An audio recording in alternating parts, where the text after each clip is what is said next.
Hi everyone, welcome to Casual Watch Talk Live, your Tuesday episode. We missed this Sunday. We decided to observe 9/11. So thanks for everyone tuning in today. I left a little note on the Facebook group as well, just letting you know that was going to happen. We've got a pretty fun show today. I'm looking forward to it. Similar to our movie-themed one that we did last week, we're going to do weird watch collaborations. So either where the two companies seem weird, or where where it's different. Weird companies doing watch collaborations, or where the watch that was produced looks weird, where the collaboration might make sense, but the watch itself looks a bit weird. But before then, let's introduce the panel.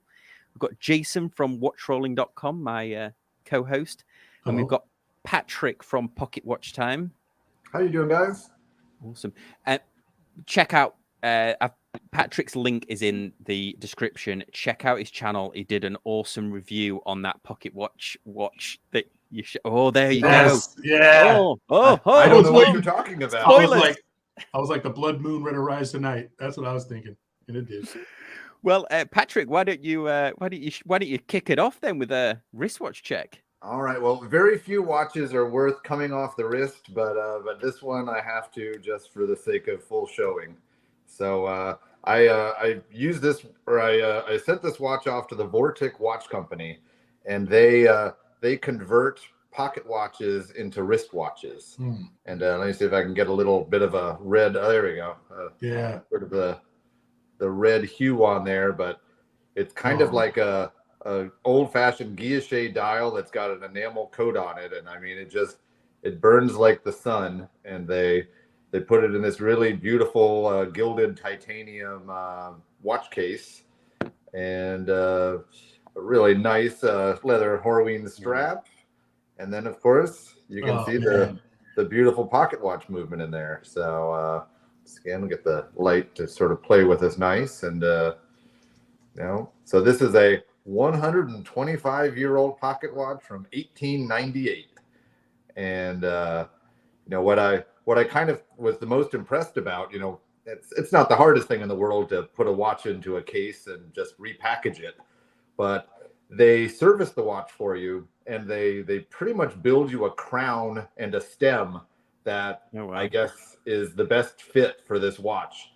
And I mean, what I sort of say in my video about it, which just shocked me, is this thing winds better and feels smoother than just about any other watch in my collection. And that is a hell of a compliment for a 125-year-old pocket watch. Yeah. So I'm absolutely thrilled with how well they did it. As I kind of joked about in my video, the only thing that I really kind of thought was a little bit of a buzzkill was, they've got this beautiful strap, but it was kind of included with a pretty crappy buckle. So I bought a new one.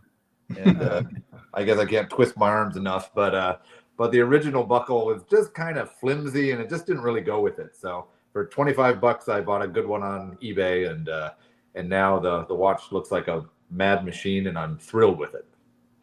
Have you weighed it yet, Patrick? Because you said its case is titanium. No, I haven't weighed it. I can do that for you guys, but yeah. No, it actually feels insanely light. I mean, as I said, it's a big watch, of course, because it's a pocket watch. But even on my 6.5-inch wrist, I mean, because the way the lugs, I mean, they completely angle down. It wears, I mean, really petite for what it is, and it's less than 12 millimeters thick. So I mean, it's thinner than a lot of Rolexes out there. And as I said, for all that it is, I'm just really, really happy with it. So it took a while to come back to me, but it's finally home, and it'll stay here. Yeah, it's beautiful.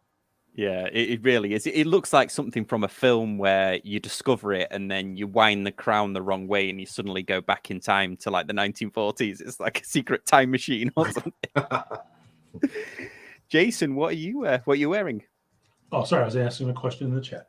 I'm just wearing my Zodiac Zulu Oscar 9271. Nice. Compression case. Yeah, I love this thing, man. It's just, I mean, it's beautiful. I think it's beautiful. I'm going to say it's definitely the favorite I see in your photo lab. It's, what it is? It's challenging to get pictures of. It really challenges you because there's that. It's an acrylic bezel insert, and they have like that. I would say like I guess it's faux gilding. And the cool thing about the gold on the bezel insert is that it disappears. At certain angles in the light, the whole bezel is black. And then part of it, the gold will pop up. So you can do this cool stuff where you go like, see? Mm-hmm. And so, man, sometimes I'll just sit there and just like, I'll just checking it out. But it's just, there's so much detail, and there's texture in the dial that's, I don't think you get until you see it in macro. It's almost like a semi, like kind of bumpy, and the indices are gold framed, and it's just they're slightly, you can tell they're applied and they're raised off the dial. Mm-hmm. So there's just a lot of the date. The date is set pretty deep, and it's got a nice little border around it, and it's just they did. I mean, I know there's a lot of things that kind of pull, but whatever. It's a beautiful little watch. Yeah. Well, Zodiac makes great watches. They don't get enough credit for it. So as I said, I think it's great. I agree. That's what I'm wearing. Yeah, absolutely. And I've done it again. I did it last time, didn't I? I forgot to put like a proper watch on. I've just got my Garmin on. I've been living in this thing for quite some time. I should have put my Rolex is upstairs, and I just, as we were getting prepared for the show, I just completely forgot to put it on. But there you go. You're getting an insight in the day-to-day life of wearing a Garmin. But I will do a little plug for, I'm going to be doing a auction on an app called Whatnot. So I'll just quickly share this. This is the back end. This is whatnot.com, and you basically can bid on stuff. So I'm going to be doing a live stream this Sunday, the 17th at 3:30 Eastern PM. So it's like lunchtime for West Coasters. It's also available worldwide. I've loaded some of the products in here already. They're things from the show that I've collected over the years, a few watches, but I'll be giving away this turtle. So this turtle will be given away to somebody that is watching that live stream. Those watches for sale. There's even a cool, I did a show once on converting a cigar box into a watch box, so that cigar box is going to get sold. There's going to be all sorts of quirky things, so I'd love it to see you all there. I'll leave a link in the comments section now for this, but just a little plug for my Whatnot. It's an app on the phone as well, Android and iOS, so you can watch it on your phone and bid on your phone as well. You just link it with your PayPal. That's a Saturday, right, Sam? Sunday the 17th. 17th. Okay. Yeah. Sunday. It's basically just before the show. It's just before the live stream on Sunday. It's an hour before the regular live stream. Cool. There you go. There's my little plug there. So today's show, as I mentioned before, is about weird watch collaborations. So let me stop sharing and we'll dive straight into it, and let us know in the comments section, as always, if you've got any weird watch collaborations as well. So let me just reorganize myself here. I'm going to start it off with one of yours, Patrick, and we've got quite a few of these. We thought we weren't going to get any, but we got quite a few of these. But yeah, this is yours. This is the undefeated Moser. Why did you pick this for a weird watch collaboration? Moser is the brand that I want to love, but for some odd reason I just can't get my heart into them. And this watch just put the nail in the coffin for now. I mean, I love the Streamliner. I think it's a beautiful, really cool watch. I think the Green Dragon or the Matrix, whatever they call the one with the green dial, is the best of the best. But then out of nowhere, this weird collaboration came in where they made this sort of weird camo paint drop, not even really sure what the background is, and then the collaboration, which is the part that really doesn't make sense. It's for a company that pretty much sells high-end like tennis shoes, and I guess their market is that Roman numeral 5 up there, and so instead of having Moser branding on it, it's got a high-end shoe company reseller marketing on there. And I said, I just completely don't get this watch. It's just two companies, one a super high-end watch company, one like a almost just like a flipping market for sneakers, and like how do those two mesh? And so to me, this just felt so wrong. The watch itself isn't ugly. It's, you know, it's okay. It's just I just don't get the branding, and that's kind of why I say it's a weird collaboration. Yeah, no, I totally agree. What do you think, Jason? I think that clarifies one as a weird one.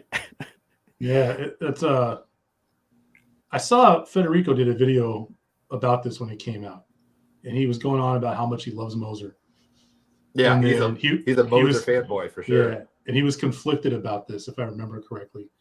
And he was just like kind of, you know, his videos are short, so he wasn't going back and forth that long, but he was kind of like, I don't really get it and I take his word for it, because I know who Moser are, but it's not like something I'm going to collect or anything. So I don't really do too much time studying them. I think the dial would look a lot better if they had lightened up the case a little bit.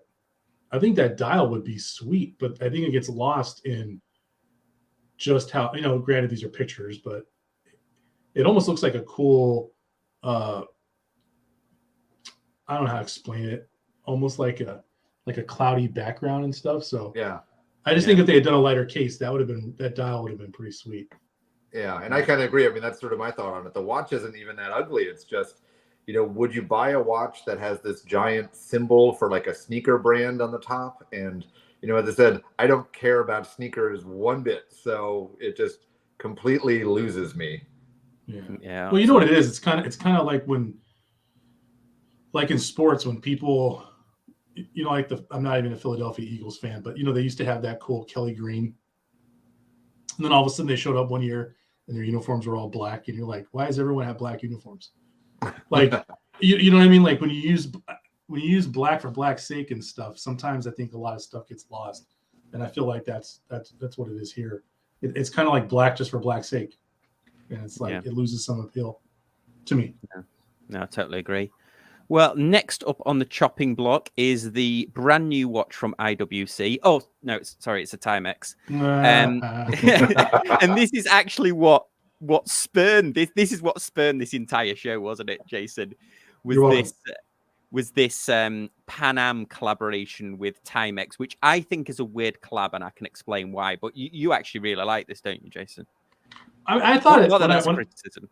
Yeah. When I saw it, I was like, oh, that's kind of cool, because I don't know, man. When I was a little kid, we never flew anywhere. And I was like, man, going on a plane would be so sweet.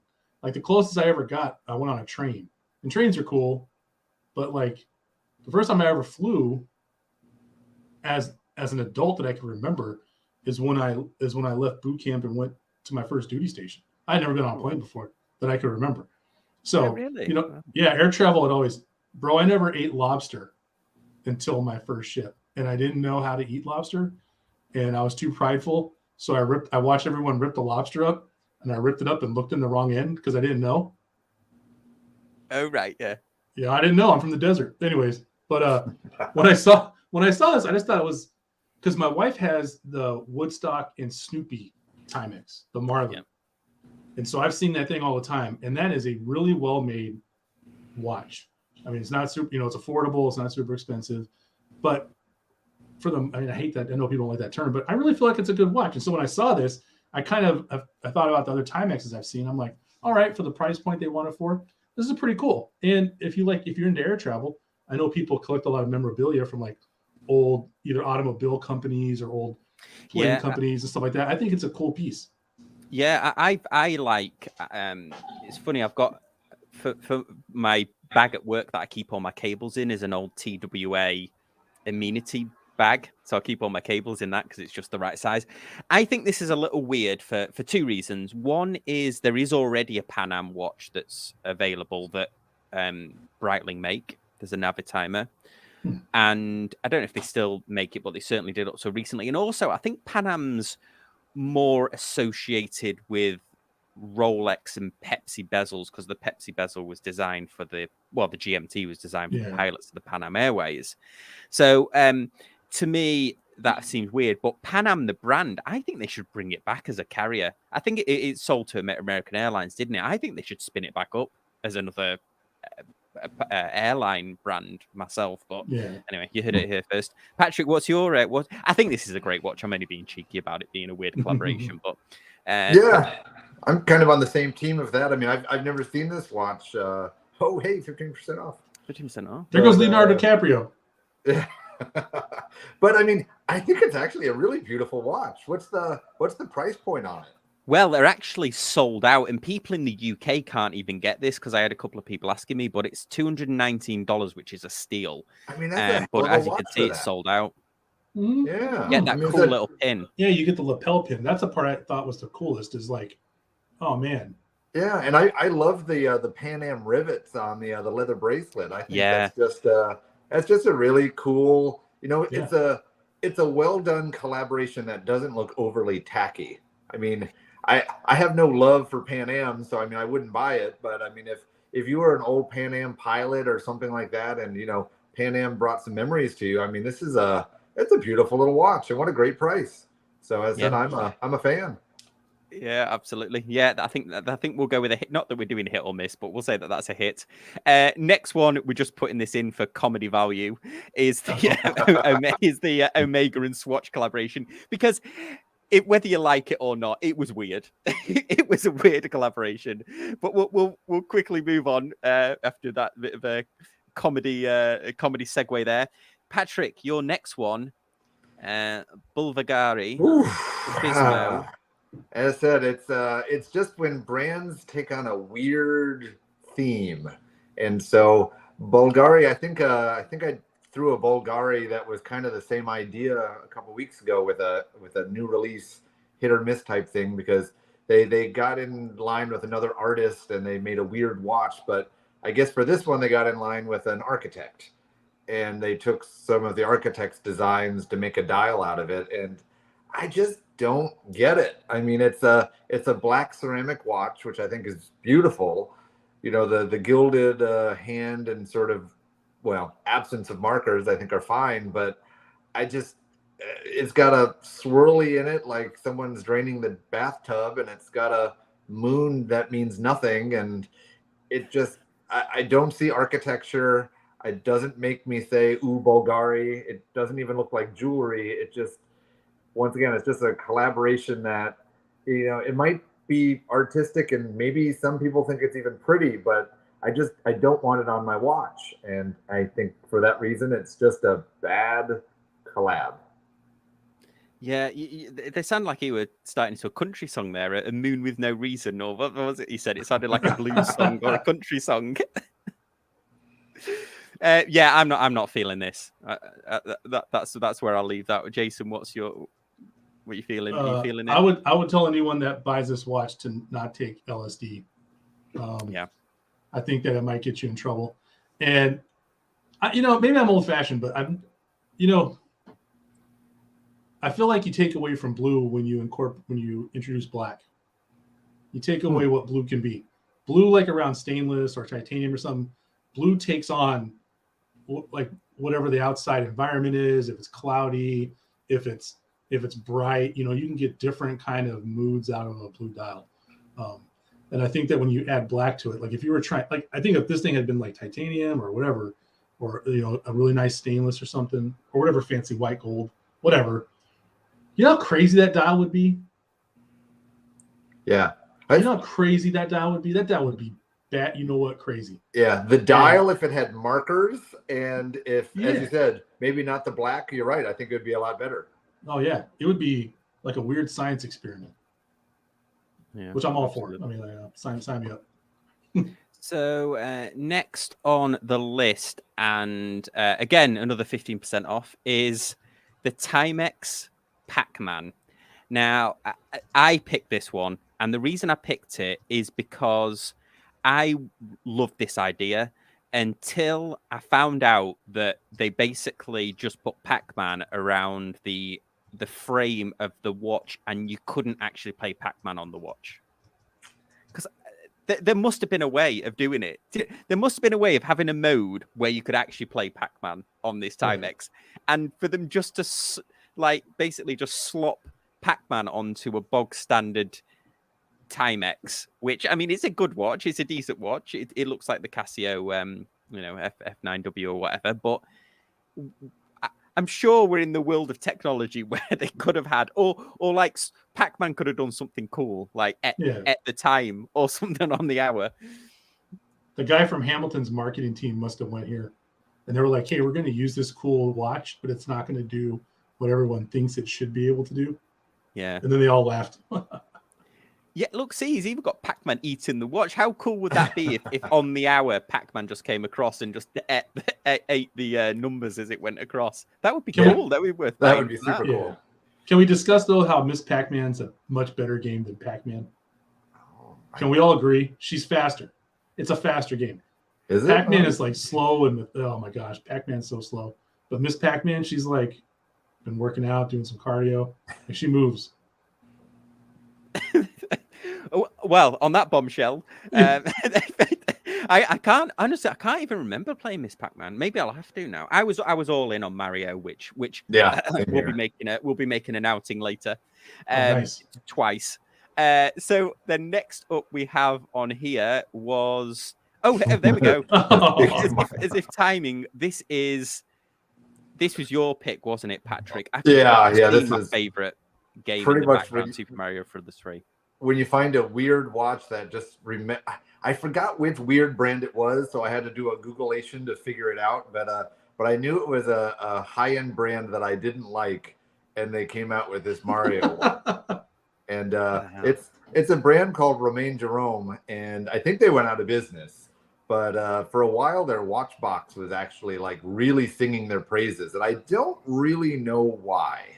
But they make a good watch, I'm sure. But they just none of their watches are pretty. I mean, I can't be any more blunt and straightforward than that. And this watch, takes the cake for it. I mean, look at this monstrosity. And the sad part is the price tag. I mean, Jason, take a wild guess at what you think this thing cost. $26,000. You're close. Really? So I mean, it's like $19,000. I would have lost on Prices Right though. That was over. Yeah, it's true. But are these the ones? I've just noticed this. Did they make the one that had the bit of the Titanic incorporated into it? Yes. Is that this one? Oh, it is. Yeah. If anybody's not heard, well, you could tell the story, Patrick, on this one. Yeah, I mean, it's just sort of the same idea. They kind of did what the 9 West and or 0 West did, where they're kind of taking bits and pieces of stuff and trying to incorporate it into the case back. And I don't know the full history on this one, but in the grand scheme, this one's at least better looking. But, isn't that illegal? You just can't go down to the Titanic and take stuff off the Titanic because it's a no. They did do it in a special way, because who's got this watch?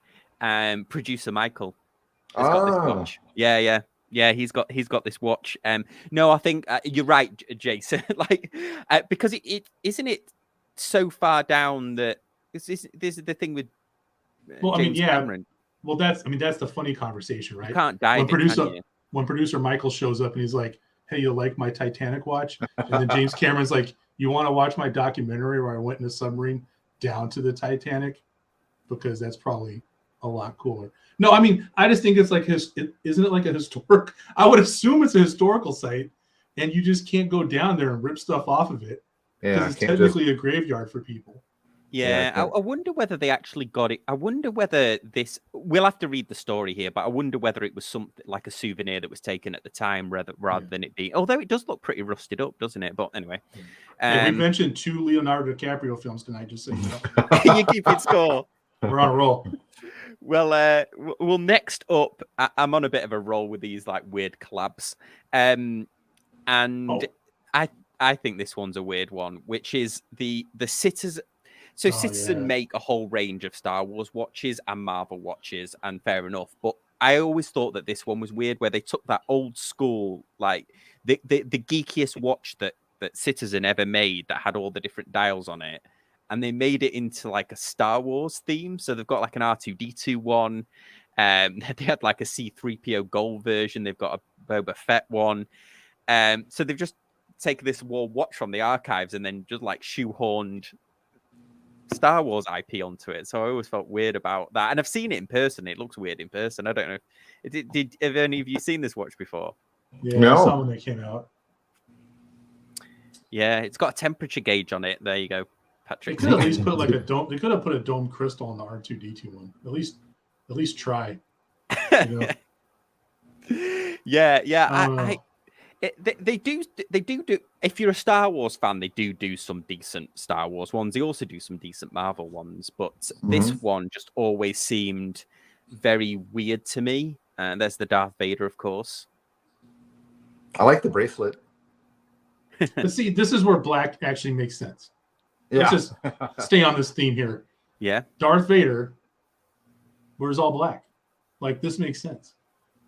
You know, he would have, if Darth Vader was into Citizen digital watches with the temperature, which he needs because this whole system kind of keeps him alive. He does need that's right. He needs the temperature regulated, doesn't he, for him? Yeah. Well, next watch we have here is Patrick. I did put an Invicta on my list, but this is yours, and this one is nuts. This one. Oh, do we dare zoom in? Oh my gosh! I mean, you know what it looked like? You know what it looked like from far away, Patrick? Before you zoomed in, I'm not even kidding. It looked like Pizza the Hut from Spaceballs. Oh, I mean, when I saw this watch, I giggled for a good 5 minutes. I mean, you know, Invicta, poor brand, used to have some history, and then they sold it all away, and now, you know, they make what they make. But, you know, this watch it cements you in the Hall of Shame. I mean, this thing is beyond ugly in every way. And, you know, I said, you just can't do anything but stare at and just be like, oh my God, did they really? I'm gonna give some props to Invicta. Two reasons. One, I think the Invicta Pro Diver, the mechanical one, is, if you're getting into watches or know somebody that's getting into watches, that is the best watch that you can buy for $70. It's got an NH35A movement in it. You can mod it to your heart's content. And the second one as well is Invicta have a charitable foundation. I think it's called the Invicta Foundation, and they actually show on the website where they've spent the money from the Invicta Foundation, which is mentioning no names, but I haven't seen any oceans that have been saved by selling blue dial Seikos anytime soon. So at least Invicta are honest about their charitable work that they do. So, but yeah, no, it is a crazy one, and they've obviously like laser printed this on, haven't they? But the way he's like, it's like a Salvador Dali painting, isn't it? With SpongeBob like melting off the side here. Yeah, and the part that I love is it's a 52 millimeter watch. So like, this is not designed for children. Like, this is for grown adults who want to wear. Oh my God, I didn't even see the Patrick. That's even worse. They're your namesake watch there. This could possibly look rude at certain angles, I'm guessing. The way that they've stretched the images out like that. Man, I might have to get one of those just because of my name. Oh my God, $700. No, I'm not. Sold out. Dude, sold out.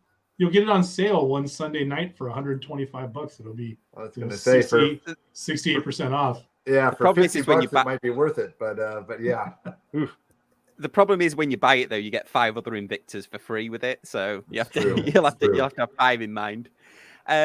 Next up, I didn't even know this existed, but this is a great pick, Jason. This is the Helly Hansen Seiko.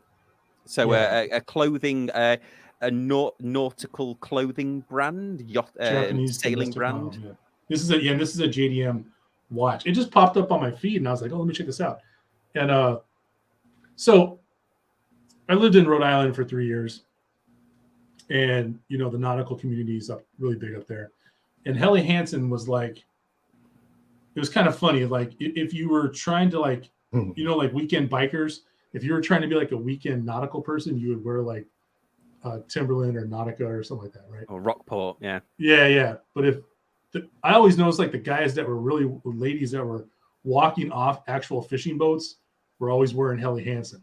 Yeah. And they would come into the bars and they'd be a little dirty and they were There was one guy who wore like a bucket hat. He had a big old beard, and he would just hold the beer the whole night. I'll never forget him. But he had like Helly Hansen spinners on in the boots. But anyways, I saw this. I was like, oh, it's pretty cool. And then they have a jacket that matches it. Now this, my only gripe with this, as good as it looks, I think this also falls into the category of using black for black's sake. Yeah. And that's my only issue with it, because I remember all the Helly Hansen's colors being like, there's some, what I call the nautical yellow, kind of like on the Seiko Blue Lagoon. There's some oranges and some reds and different blues. And when I saw this, my first thoughts were like, man, if they had just made this like the turtle version of the Blue Lagoon, but their own take on it, I would have scoured the earth for this thing. Mm-hmm. As cool as it is. But if they had done like a Helly Hansen, what I consider to be a traditional color scheme of some kind, a little more nautical, then definitely I would have got this, because I think if you're out there actually doing fishing stuff and you're in high seas and you have poor visibility, like, I mean, I know there's a lot of contrast there with the black and white, and there's a yellowish secondhand, but I don't know, man. I feel like, no, I do like the one on the right, if that's a separate one with the stainless steel case. That's the original, isn't it? That's the OG one it's based on. That's the original model. And I think that frames everything else enough to where, it says 1970. I don't read Japanese, but I do read numbers. But I still think it's cool, though. I think it's really cool. Yeah. Like Hansen, you like that? Well, let's see. I'll throw in my bias here. I love it. And the main reason I love it is my dad was a Navy man too, and he was a sailor, and he always had a Helly Hansen jacket. And for me, I'd never even heard of the brand before him. And my dad passed away actually 2 years ago to the day yesterday, and I said it just gives me a really pleasant memory of him, because I said he always rocked a Helly Hansen jacket. Even when we moved from the coast and we lived in the middle of nowhere, Florida, he still wore a Helly Hansen jacket. And like you said, Jason, probably everyone in the world was like, what is that? Yeah. Because, if you're not a nautical guy, it's not a brand you'd ever hear of. But, my dad loved it. So as I said, just gives me a nice warm memory of him. So I'm biased, but I love the watch. Yeah, it reminds me of Helly Hansen's one of those brands where my dad always used to say, always buy a car from a country that's colder than your own, and you'll know it will withstand the winter. And because Helly Hansen's Norwegian, it's the same thing as it. Always buy a winter coat or a coat to stop the wind from a country that's a lot colder. Yeah. If you scroll down real quick, Sam, I think it's important to know too, like how well they included their logo on the dial. Like it, and the crown there as well. Yeah, it's just really classy. Like you would have to almost know, you know what I mean? Yep. That this is a special edition, and it's actually like a limited edition is 500, dude. That's, to me, that's a number for a limited edition. Yeah. My Blue Lagoon's like 1 of 6,000. It's, I don't know if 6,000 is technically that's that limited or not, Yeah, no, it's a good one. It's a good one. Well, next one on the block here, somebody might have mentioned this in the comments, but I'm going to mention it now, and it's the Ultraman, and this is the original one, but there is a Speedy Tuesday version, which just let me pull up the actual. I made a mistake there. I needed to pull up the Speedy Tuesday one, because I've actually reviewed this watch, and it's a great. It's a great watch. It's the watch itself. It's a great Speedmaster, but it's just to me, it's a weird collaboration, because it's the first Speedmaster.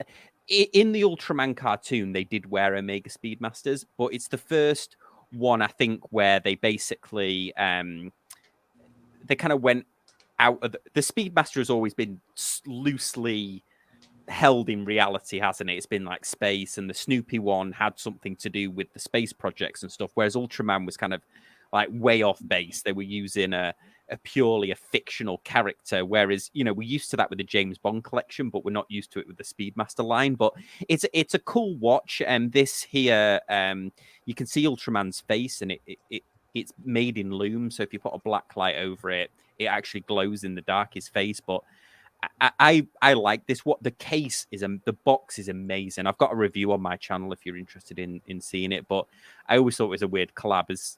Did this pop up on anyone else's radar when it came out? I think 3 or 4 years ago. I remember it, but for this I completely forgot. But you're right. It is very a weird collaboration. You know, Ultraman, who is a superhero I wasn't familiar with at all until this watch came out. But you're right. I think they did a nice job of kind of putting that little subtle nod to Ultraman that only shows up under the UV light. It's just kind of a fun way to do it. I like it. Didn't Undone do an Ultraman watch? Yes. Yeah. They got the license to it, and they properly did that's the good thing with Undone, is that they actually they license these properties, and I think they do a good job of it for the most part. They've got a Mickey watch that I don't like, but I actually interviewed the 2 guys at Undone Watches a couple of years ago, and their philosophy it's pretty cool actually. But anyway, next on there is this one, which is the Budweiser G-Shock, and this is the one that I think you could kind of see where the collab might have come from, but they sold this watch, and to me, this looks like those watches they used to give away in the 80s when you used to buy. I forget which beer it was, but I made my dad buy this beer so we could collect the tokens, and there was a watch as part of it. And like cigarettes, they used to do it, didn't they? Used to give away watches with, if you collected the tokens on cigarette packets and stuff. But I just don't know where they were kind of going with this, and I don't think the execution is well done either. Did you know this watch existed? No, no, I've never seen it. I'll kind of disagree with you at least a little bit in terms of the execution. I mean, I don't know what you're saying to the world if you're walking around with a giant watch that says Budweiser, but I think the colors, it's actually kind of pretty for what it is. I mean, it's genuine. If anything, it's genuine. Yeah. So it says so on the dial. So I said I don't love it, but for what it is, I actually think they did it decently well. Yeah, I'm not totally sold on it. It's not an old watch. It's 2021. It was only last year that it was released. Yeah. I mean, I don't know, man. I don't know. I don't even like Budweiser. Yeah. Imagine getting pulled over and having your arm sitting on the dash, and the police officer walks over and you're wearing a Budweiser watch. You're definitely going to get asked some extra questions. Well, yeah, because it's like, wow, how much Budweiser did you have to drink to get a G-Shock out of the game? And it wasn't. They sold it, and I think it was $120 or something along those lines. Maybe it says here, but they, it's. Well, there you go. There's the Budweiser G-Shock for weird collabs. Next one is Jason. This was your pick, wasn't it? I'm interested why you think this collaboration is weird. This is the Harrods. Tudor. I think it's okay. So everyone was going on and on about the Black Bay for a long time, right? And this is about the time I really got into the watch enthusiast space, right? And I was like, oh man, I really need to go check out a Black Bay. So I was getting something size because I've had surgery on my hand. So some bracelets are really hard for me to size because I can't close this finger. Hey, look at that. So I take it to my local jeweler and they size this stuff for me. And they had a Black Bay there. I put it on, and it was the exact opposite of what happened when I put on a Pelagos. That's the right way to say it now, right, Sam? In the commercials, Pelagos. Well, when I put on the Black Bay, the exact opposite thing. I felt nothing. And I mean nothing. I was like, what? I mean, I get that it's a well-made watch and all that stuff. I get all that stuff. But just nothing. So when I saw this one, I thought, okay. And I'll ask the resident expert. This isn't British racing green, is it, Sam? No, it's not. Okay. But I think it's the Harrods. It's their Harrods brand color, isn't it? I think it's the Harrods green. But so my understanding of Harrods as a department store is it's like the English equivalent of Macy's. Well, it's one store, and it's super. So in London, there's these very high-end stores. One is Harrods, the other one's is Liberties of London. But yeah, Harrods is the top of, it's the gold standard of department stores in London. It's like the top one. It's a huge tourist hotspot. I suppose, is the one is it I forget which one it is in New York. Is it Saks Fifth Avenue or something? But there's a really that's what I meant, Saks. Yeah. But my only thing is when I saw that it was Harrods, I saw this and I looked at this was underwhelming. And so as a quote unquote foreigner to Harrods, like I wouldn't even want to go to the store now. I'd be like, oh, this is what they sell at Harrods. This is what they chose to represent them. And let's be honest about it. Like,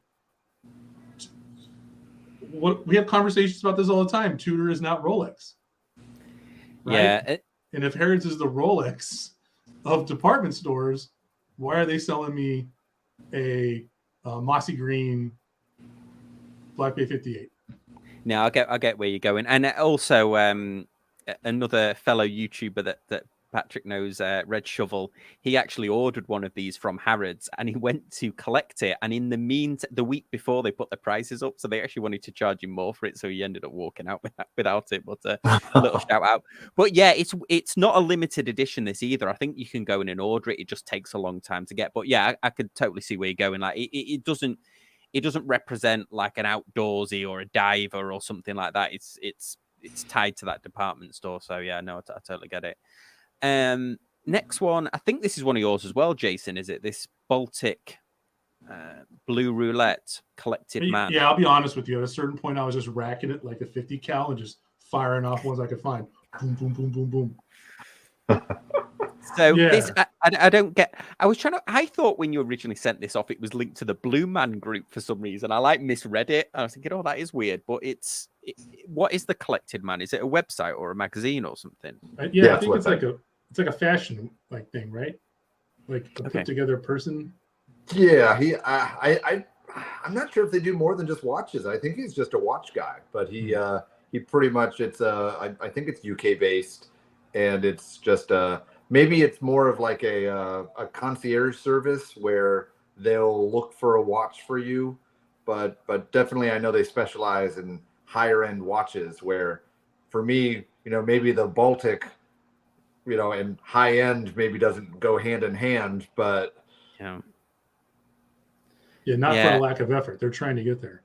But, yeah, I mean the apparently the cases and dials are amazing, but some of the movement choices are questionable. Yeah. And I mean, look at that little zoom in there on the right with the dial. I mean, you can see they've got 3 different textures and 1 square inch. That's a pretty nice dial for a lower price manufacturer.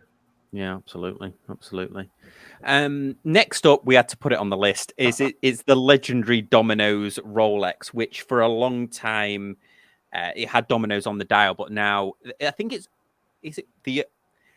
somebody will know this story accurately, but I think it's one of the only collaborations that Rolex still does, but they won't put it on the dial anymore. They put it onto it might be this, and then the the Middle Eastern royal families that they still do, but the they put a Domino's logo on the thing, but it's something to do with the franchisees, isn't it, or sales that they gave this away? But it's legendary, these Domino Rolexes. Rolex used to do this with a lot of companies, put their name on the dial, but the Domino's I think is the one that you see come up the most on. Mm-hmm. I had a friend of mine's boss. Her brother, I guess, was the owner or manager or something of a Domino's. And, we went to some little pool party and he was rocking his Rolex Domino's watch. And that was like the first one I ever saw in the flesh because, I didn't really know what that was on the dial. And, once I kind of got into watches a bit more, I learned the somewhat weird history of it. But yeah, it's an odd collaboration for sure. Yeah, it's funny because I used to work for a company that got bought by Verizon, and they also bought our next biggest competitor, and that competitor used to give Rolexes out to people. They didn't have it on the dial, but they used to get them engraved with that company's logo, and I always thought it was weird. So there's a load of people walking around that won these date justs as sales prizes, but they now have a logo engraved of a company that's defunct, that doesn't exist anymore. So there must be loads of watches like that knocking around.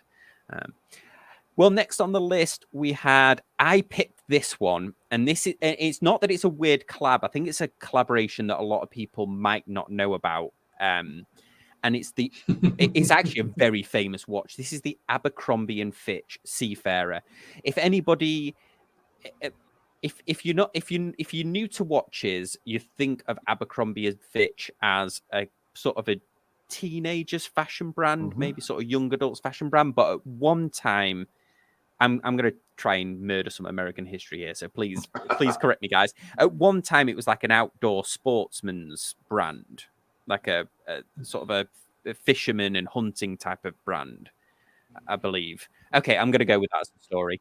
Only because I'm from the city, Sam, and none of those things would have ever came into my life. So, Patrick, as a guy who wears plain T-shirts with no markings, I have never stepped foot into an Abercrombie in my life.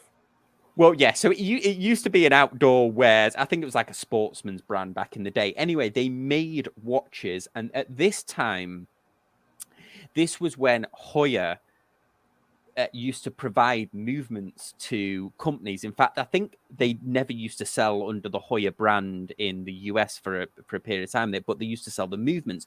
So this very famous seafarer... Oh, thank you for correcting me there. Much appreciated. Or for confirming what I said.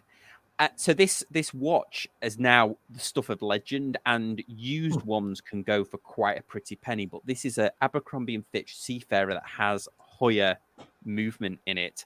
And not only that, did Abercrombie and Fitch have Hoyer movements in them, but also Sears.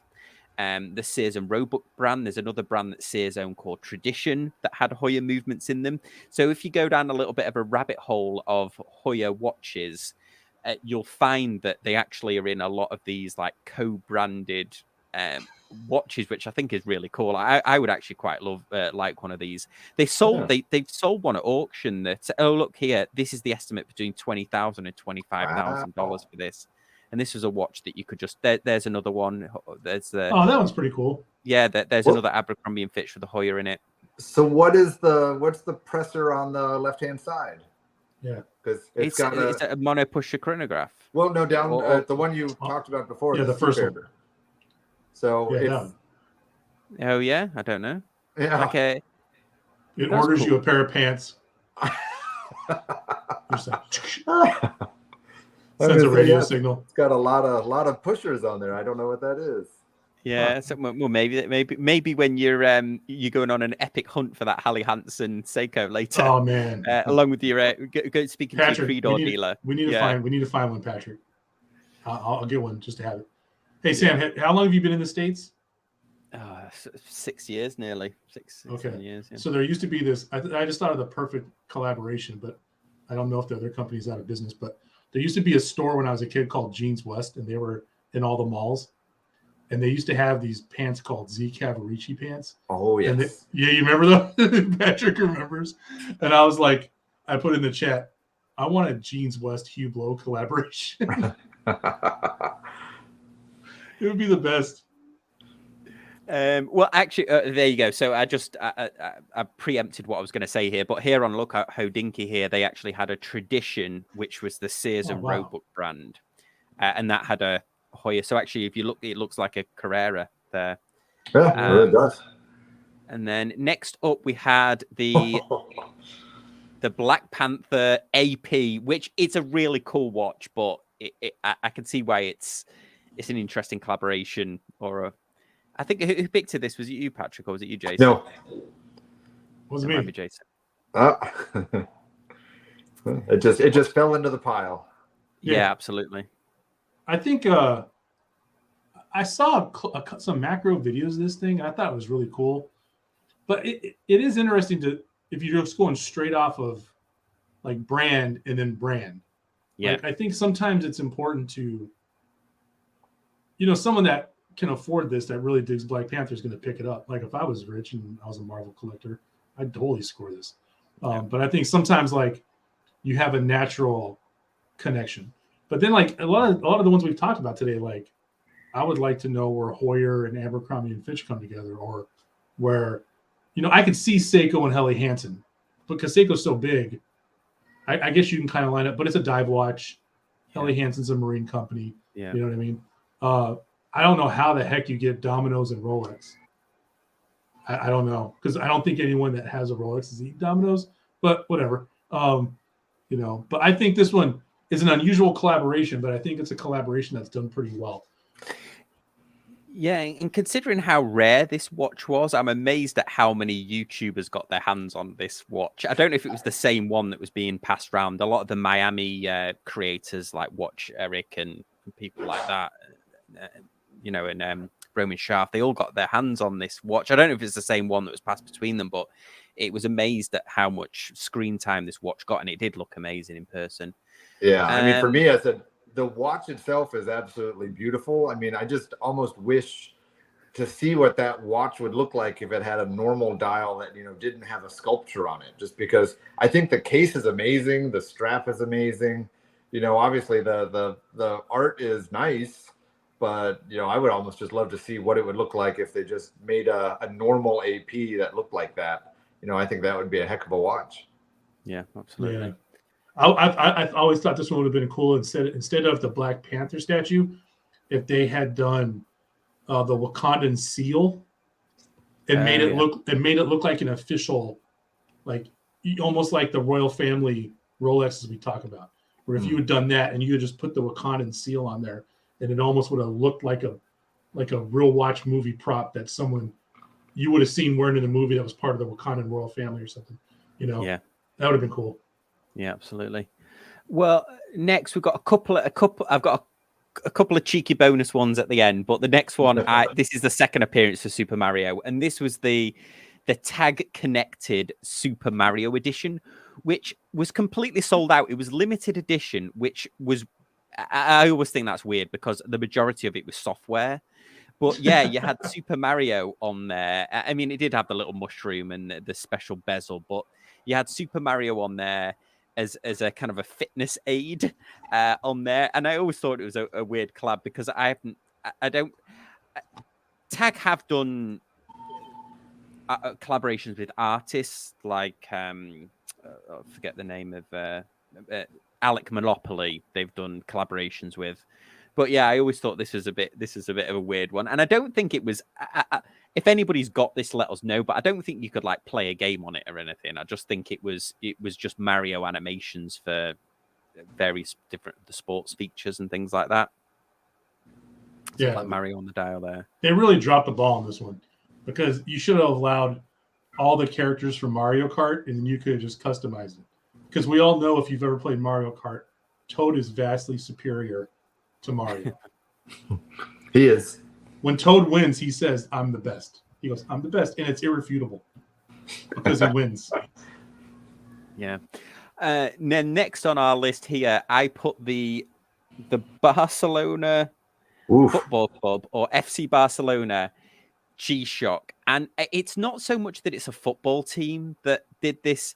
I just think the execution wasn't that great. I just don't know how.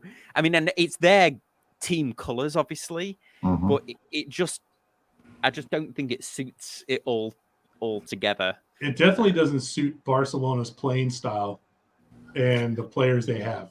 Like Barcelona is not a gigantic G-Shock. Barcelona is like a fine-tuned, well-oiled little, I don't know,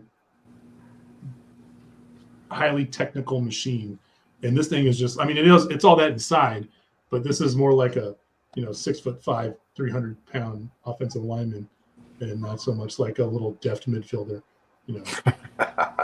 well, box-to-box midfielder.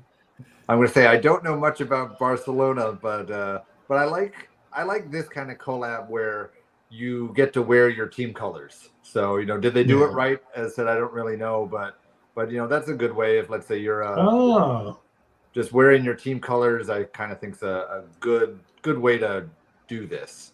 That's smart, Patrick, because no one's gonna not know. Like when you go to your game, your match, it's a match, Sam. I know in England you call it a match. And when you go to a match and you show up and you're like, oh, and everyone's like, oh, you know what I mean? Yeah, it makes sense. You probably don't want so. I don't know if these are other collabs, are they? These that are on here. Oh no, they're just the standard. It's this Move watches. I actually looked into this before I bought my Garmin, but I think the whole ecosystem around it was because it's got a pedometer and stuff in it. But yeah, so there you go. And then next on the list, I also, Patrick, chose an Invicta, and I picked this like Garfield one because I think it's weird. I don't know if So weird. Do like kids nowadays know who Garfield is? Do you think? I mean, I know they made a movie a couple years ago, but you're right. I mean, they don't know it as a Sunday morning cartoon in the papers and stuff like that. So yeah. To them it just is probably a fat cat, and they don't get it. Yeah, and like because Bill Murray was the voice, wasn't he, and stuff. I think it was so cool. But yeah, so Invicta have done this kind of fromage of a date just with Garfield on it, and this is a model that they've had for years, because I remember when I was doing some Invicta reviews and I bought one that had Mickey Mouse on the dial because that kind of made sense. But they've done this they also do like a weird Popeye one, but they've done this Garfield one for years. But I've got two funny ones for the end one, and these are watches that I've been thought about for I've seen them pop up online a few times, but these aren't. It's not the watch company that's weird. It's the fact that these watches exist. I think that's weird. And the first one is the Enron watch that was given as a corporate gift to investors. So all those investors that got absolutely nailed in the Enron scandal, at least they've got this watch that was given to them as a gift for being an Enron investor. And you see you've got like Enron on the dial there as well. Huh. Do you know who made the watch? Like, what's this is the thing. I don't think it is anybody. I think it was just it said this was made with Japanese parts. Because it looks a bit like a tag, doesn't it? It looks like an Invicta tag. I mean, I said it kind of has some tag DNA, but it does not look like a well-made watch. Yeah. So I thought that was funny. And then the final one, a little bit of a little political one here, but long before he was president of the United States, Mr. Trump did own his own watch brand. So they made these sort of faux. This is real. This is a real one from the 90s that they sold. I think they sold them at Trump Towers and stuff. But they made these kind of like faux Daytona watches with, of course, the Trump branding on the dial. Oh, there you go, authenticity guaranteed on that one.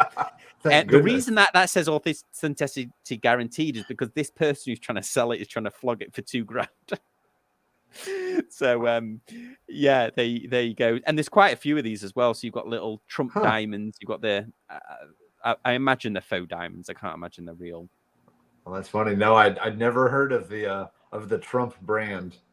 It looks very Daytona-esque. It certainly does without the crowns. So I don't know how these additional dials work. And it's there. It seems it's between Saturday and Sunday. Yeah. So. Which I was going to ask about that. Yeah, because maybe I wonder if they're just like stuck on. Oh, that would be great if it was a fake calendar. Yeah, Japanese movement. Stainless steel. 6P29. 2005. There you go. So this was a real. Look, he's got his seal on the back. So this was a real brand. They're hard to find now on eBay because obviously a lot of watches are memorabilia from his presidency. But there you go. Well, there was our little list there. Can we go back to one of the early ones, Sam? Yeah, absolutely. Which one? The very first Mario one. I think I figured out why it's $19,000. Oh boy. Okay. I think I've been holding on to this for the whole show. Oh, okay. Right there. Okay. It's $19,000 because when it's either 3:45 or 9:15, Mario looks like he's on a platform. You gotta scroll up. Oh, okay. Yeah. Look, see? So that's true. Twice a day, Mario's jumping. So maybe like more at 9:30, and then at 6:45, Mario looks like he's just jumping off a platform. because of the I mean, art. it looks like there's some intricate enamel work there, doesn't there? I mean, it's, I read up on it. Yeah, it's real. It is enamel. It's cold enamel, and it's a big 3D layered process of putting all those little guys on there. So I mean, it's probably well made. It's just, as I said, you've got to be one heck of a Mario fan. And you think they're actually out of business? This, I believe so. Van Was that Arp, Space they Invaders called. watch? Yeah. What? See, man, Space Invaders was a great game. It's Romain Jerome. Is that the name? Romain Jerome. Yeah, I think they went belly up. Oh, well, we'll soon find out. Oh, what? I mean, Let's see what they got. Brand. You guys are getting bonus footage here on the casual. This is improv live stream. So what's this? It's suspended in here. Is this like the bit of the Fountain of Youth? Authentic material sourced from the original Apollo spacecraft. Okay, hold on a second, man. Where are they getting this stuff from? Number one, and number two, if they don't make a Stargate watch with that bezel up on top they just showed, make a Stargate watch, Romain Jerome. Make a Stargate. Everyone loves that movie. The first one's really cool. Great movie. Yeah. Come on. So it looks like it is like almost shredded pieces of aluminum that are in there. We need to have someone do some investigative journalism on where they got DNA from the Titanic. Yeah, I'm a little bothered by that. Yeah, so it looks like. Yeah, I mean, it's only. Oh, there you go. Collaboration. So this one is DC Comics or Marvel, like Batman, Superman, and beloved video game characters like Super Mario. Yeah.